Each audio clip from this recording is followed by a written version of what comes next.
राधे राधे, जय श्री कृष्णा। आप सभी का मेरे YouTube चैनल पर हार्दिक स्वागत है। भगवान श्री हरि की कृपा सदा आप और आपके परिवारजनों पर बनी रहे।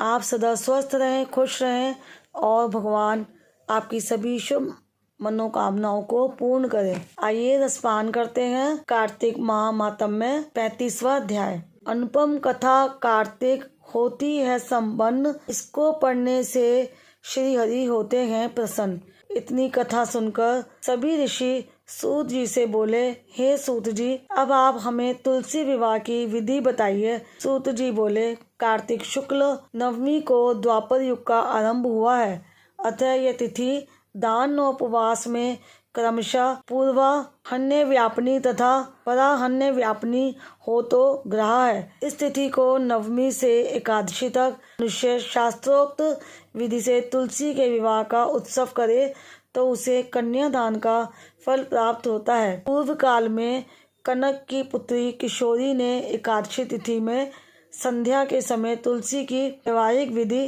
संपन्न की। इससे वह किशोरी द्रव्य दोष से मुक्त हो गई। अब मैं उसकी विधि बतलाता हूँ।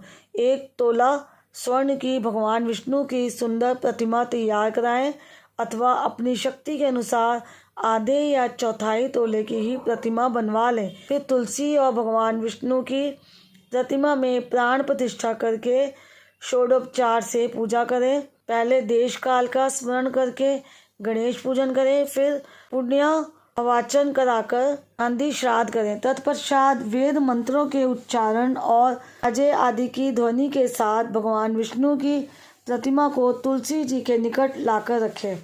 प्रतिमा को वस्त्रों से आच्छादित करना चाहिए।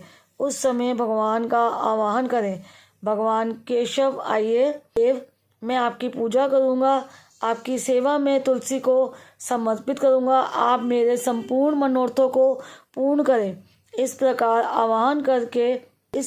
आवाहन के पश्चात 3 बार अर्घ पाद्य और विष्टर का उच्चारण करके इन्हें बारी बारी से भगवान को समर्पित करें। फिर आचमनीय पद का 3 बार उच्चारण करके भगवान को आचमन कराएं। इसके बाद कांसे के बर्तन में दही, घी और मधु शक्कर उसे कांसे के पात्र से ही ढक दे तथा भगवान को अर्पण करते हुए इस प्रकार कहें, वासुदेव आपको नमस्कार है।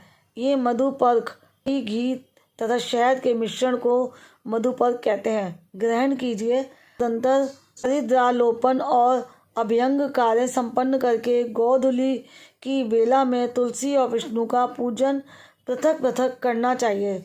दोनों को एक दूसरे के सम्मुख रखकर मंगल पाठ करें। जब भगवान सूर्य कुछ दिखाई देते हो तब कन्यादान का संकल्प करें। अपने गोत्र और वर का उच्चारण करके आदि की 3 पीढ़ियों का भी आवर्तन करें। तत्पश्चात भगवान से इस प्रकार कहें, आदि मध्य अंत से रहित त्रिभुवन प्रतिपालक परमेश्वर, इस तुलसी दल को आप विवाह की विधि से ग्रहण करें। यह पार्वती के बीच से प्रकट हुई है, वृंदा की भस्म में स्थित रही है तथा आदि मध्य और अंत शून्य है। आपको तुलसी बहुत ही प्रिय है, अतः इसे मैं आपकी सेवा में अर्पित करता हूँ। मैंने जड़ के घड़ों से सींचकर और अन्य प्रकार की सेवाएं करके अपनी पुत्री की भांति इसे पाला, पोसा और बढ़ाया है। आपकी प्रिया तुलसी मैं आपको दे रहा हूँ, प्रभु आप इसे ग्रहण करें। इस प्रकार तुलसी का दान करके फिर उन दोनों अर्थात तुलसी और भगवान विष्णु की पूजा करें, विवाह का उत्सव मनाएं। सुबह होने पर पुनः तुलसी और विष्णु जी का पूजन करें। अग्नि की स्थापना करके उसमें द्वादक्षर मंत्र से खीर, घी, मधु तथा तिल मिश्रित हवनीय द्रव्य की 108 आहुति दें। फिर स्वविष्ट कृत होमक करके पूर्णाहुति दें। आचार्य की पूजा करके होम की शेष विधि पूरी करें। उसके बाद भगवान से इस प्रकार प्रार्थना करें, हे प्रभु आपकी प्रसन्नता के लिए मैंने ये व्रत किया है। जनार्दन, इसमें जो न्यूनता हो वह आपके प्रसाद से पूर्णता को प्राप्त हो जाए। यदि द्वादशी में रेवती का 4था चरण बीत रहा हो तो उस समय पारण ना करें। जो उस समय भी पारण करता है वह अपने व्रत को निष्फल कर देता है। भोजन के पश्चात तुलसी के स्वतः गलकर गिरे हुए पत्तों को खाकर मनुष्य सब पापों से मुक्त हो जाता है। भोजन के अंत में ऊख, आंवला और बेर का फल खा लेने से इष्ट दोष मिट जाता है। तदंतर भगवान का विसर्जन करते हुए कहे, भगवान आप तुलसी के साथ वैकुंठ धाम में पधारें।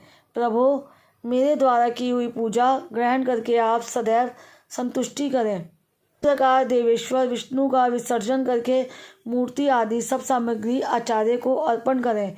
इससे मनुष्य कृतार्थ हो जाता है। यह विधि सुनकर सूत जी ने ऋषियों से कहा, हे ऋषियों, इस प्रकार जो मनुष्य श्रद्धापूर्वक सत्य, शांति और संतोष को धारण करता है, भगवान विष्णु को तुलसी दल समर्पित करता है, उसके सभी पापों का नाश हो जाता है और वह संसार के सुखों को भोगकर अंत में विष्णु लोक को प्राप्त करता है। हे ऋषिवरों, ये कार्तिक मातम्य सब रोगों और संपूर्ण पापों को नाश करने वाला है। जो मनुष्य इस मातम्य को भक्ति पूर्वक पढ़ता है और जो सुनकर धारण करता है, वह सब पापों से मुक्त हो भगवान विष्णु के लोक में जाता है। जिसकी बुद्धि खोटी हो तथा जो श्रद्धा से हीन हो, ऐसे किसी भी मनुष्य को यह मातम्य नहीं सुनना चाहिए। इति श्री कार्तिक मास मातम्य मंकरी 35वां अध्याय समाप्त। आज की वीडियो में आपने रसपान किया कि तुलसी जी का विवाह भगवान विष्णु जी के साथ किस प्रकार किया जाता है और विष्णु जी के विवाह और तुलसी माता की पूजा से कार्तिक माह में पूरे महीने पूजा करने से हमें क्या क्या फल प्राप्त होते हैं। उम्मीद करती हूँ आज की ये वीडियो आपको अच्छी लगी होगी। वीडियो अच्छी लगी है तो वीडियो को प्लीज़ लाइक ज़रूर करिए और ज़्यादा से ज़्यादा शेयर करिए और कमेंट बॉक्स में जाकर श्री हरि की जय, तुलसी माता की जय ज़रूर लिखिएगा। और चैनल पर पहली बार आए हैं तो चैनल को सब्सक्राइब करना बिल्कुल मत भूलिएगा और बेल आइकन भी प्रेस कर दीजिएगा ताकि मेरे आने वाली वीडियोस की जानकारी आपको समय पर प्राप्त हो सके। राधे राधे, जय श्री कृष्ण।